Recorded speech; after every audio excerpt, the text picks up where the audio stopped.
Je suis Anne Chavez-Livingston pour WNO Montréal. Je suis présentement à quelques coins de rue du siège social de Pantex où une série d'explosions et de coups de feu ont eu lieu il y a de cela une quinzaine de minutes. Les autorités policières sont déjà sur les lieux et tous sont sous un état de choc. Actuellement lieu à l'intérieur du bâtiment.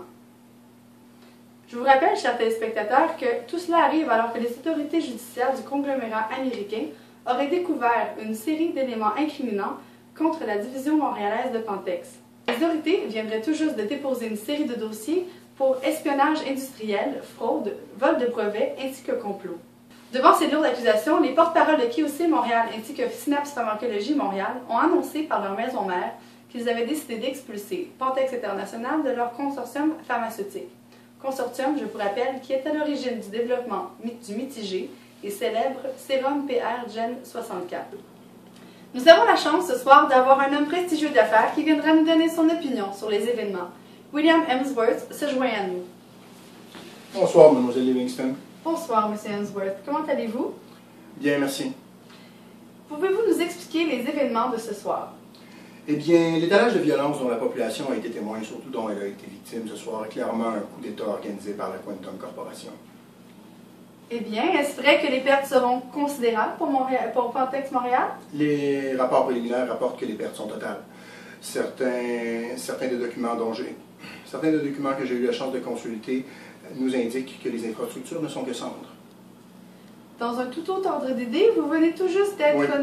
J'ai été nommé à un poste de cadre de l'administration de la mégacorporation QOC. Je suis le principal responsable de l'acquisition de la colonie carcérale du Mont-Royal par la QOC mégacorporation, dont elle est maintenant propriétaire légale. Bien, quel rôle allez-vous incarner au sein de cette nouvelle colonie? J'en suis le directeur. Et d'ailleurs, je veux profiter de l'occasion pour remercier certains collaborateurs qui m'ont été essentiels lors de cette acquisition par la QOC mégacorporation.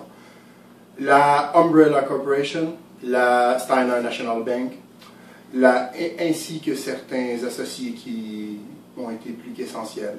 M. Walter Blackwood, Mme Victoria Nightingale, M. Charles Braxton, M. Heinz Steiner et M. Nathaniel Strathmore.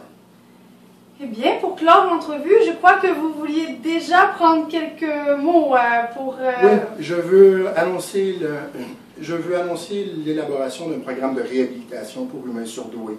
Ces humains, s'ils le cherchent, pourront y trouver sécurité et encadrement. Eh bien... Je dois vous quitter.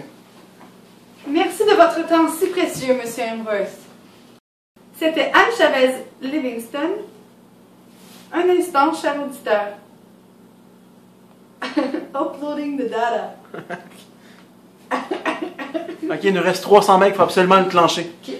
3, 2... C'était Anne Chavez-Livingston pour W. Un instant, chers auditeurs. Une nouvelle de dernière minute m'est communiquée par un énoncé de presse émis par la mairie de Montréal. Les actes de Quantum dans les bureaux de Pantex Montréal ont causé des problématiques pour le maire Denis Coderre. La commercialisation du PN... Ah, Phil. Mais c'est parce que t'es comme parti à gauche et à droite, parce que je pensais que tu voulais skipper ce bout-là. Ouais, mais non, mais non. C'était 3, 2... Pourquoi le premier était bon? De mesures de garde sur l'entièreté de l'île. Un couvre-feu rigide sera émis en fonction pour contrôler les activités de la population montréalaise. Et les autorités de la corporation d'American Security prennent actuellement en charge la situation de crise au niveau de la population. C'était toujours Anne Chavez-Livingston pour WNO.